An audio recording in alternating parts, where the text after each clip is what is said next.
Welcome to White Marble Pro. Today we are going to see how to create a pivot table in Excel. For this I have an sample data which consists of an employee ID, employee rank, which is nothing but a designation called senior, senior manager, principal, director, etc. And I also have a department for which they belong to, like a sales and marketing, research and development, QA, etc. And each person designation salary. Now let's see how to create a pivot table for this data. What I'm doing is I'm going to select the whole table, okay, and I'll go to Insert tab and I'll click on pivot table.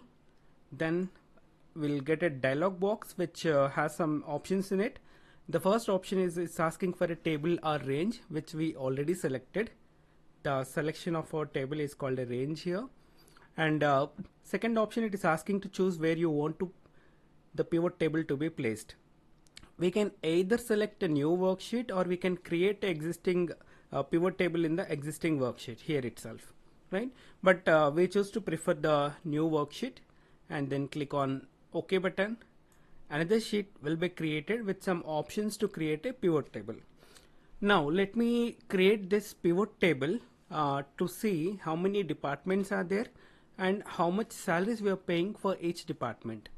So what I'll do is I'll just drag and drop this department into the rows, and I'll drag and drop the salary into the columns or the summation values.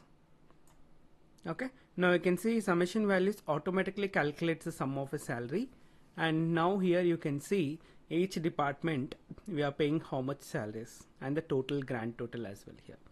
This is called a pivot table. Now what you can do with this pivot table, you segregate it with the departments, and for suppose for a legal team, if I want to see how many designations are there or how many employees are there, you can just double click on it. It will create a new sheet with the details of only the legal department. That's the use of a pivot table here. Alright. Or if you don't want a department, if you want to see by rank, you can just uncheck department and check the rank, or you can drag and drop the rank from the fields to the rows box, and here you can see the different designations and their salaries here. Now if you want to see how many VPs are there, you can just double click on it. It will show you like this.